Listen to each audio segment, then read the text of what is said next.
This is Tara Graham reporting for the Real News Network in Baltimore City, Maryland. We're outside the Maryland Federal Courthouse where former Pocomoke City Police Chief Kelvin Sewell has just filed a lawsuit against the city, alleging that race played a role in his firing. This was the scene last month in Pocomoke City, Maryland. The annual Christmas celebration held in the town square across from City Hall, replete with dancing, music, and s'mores.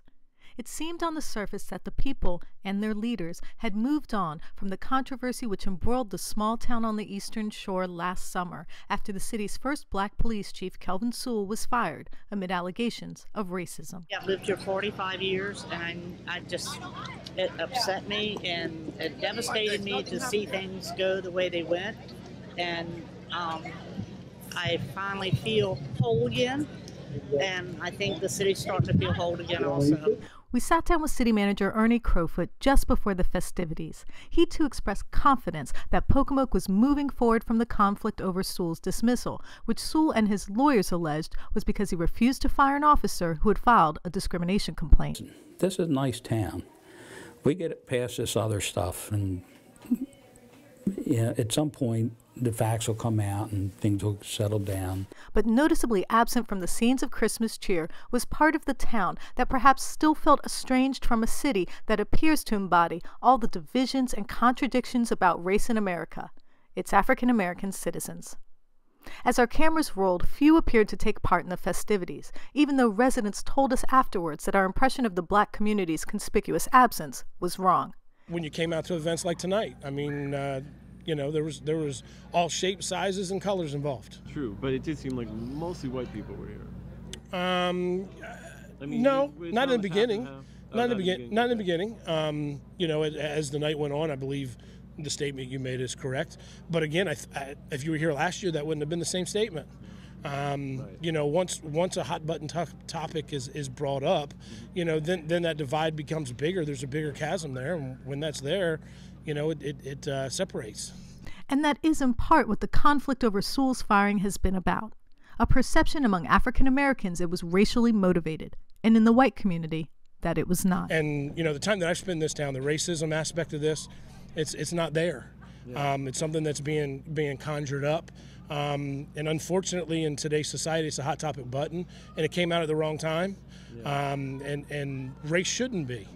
But now a federal discrimination lawsuit filed last week by Sewell, along with two Pocomoke City officers, Lionel Green and Frank Savage, lays out a case that race not only fueled the conflict, but defines the city itself.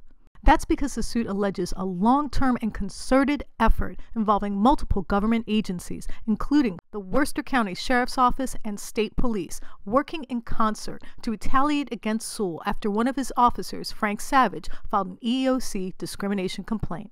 Retaliation that culminated in both men's termination. A complaint which starts by alleging a culture of racial intolerance within the special Worcester County Drug Unit, which not incidentally regularly raided black neighborhoods in Pocomoke. According to the suit, when Savage joined as the first black officer to serve in the unit, a pattern of racial harassment began. Soon, officers in his unit were regularly using the word nigger, even after he asked them to stop. Officers would regularly refer to suspects as niggers in his presence, and they would watch videos at work in which the word was used and laugh. Along with racial epithets came other forms of intimidation, including a ride to what his fellow officer described as Ku Klux Klan Lane, where officers told Savage he might find a noose. And when Savage complained to his superiors, he was ignored and even mocked, according to his suit. And later he found a bloody deer tail placed upon his vehicle, put there by a member of his unit. The state police investigated and found Savage to be truthful, but they did not punish anyone. And things only got worse for Savage after he turned to the government for relief when he filed a federal EEOC complaint alleging discrimination. Shortly thereafter, the lawsuit alleges fellow officers began to spread rumors about him, that he had used his undercover ID to obtain fraudulent loans, that he was on drugs, which prompted 2 drug tests, and later that he had sold his off-duty weapons. And while federal law explicitly bans retaliation against people who filed EEOC complaints, the city of Pocomoke fired Sewell and then Savage. In December, we asked City Manager Crowfoot about the curious timing of both dismissals, but he insisted both Savage and Sewell's firing had nothing to do with race and intimated that other personal issues were to blame, some potentially nefarious. I'd love to tell you why. I would love to tell you why. Because I don't, I'm sure, I've said it publicly, it wasn't for those things that folks think it was for, but I can't tell you why. But I leave it to your conjectures.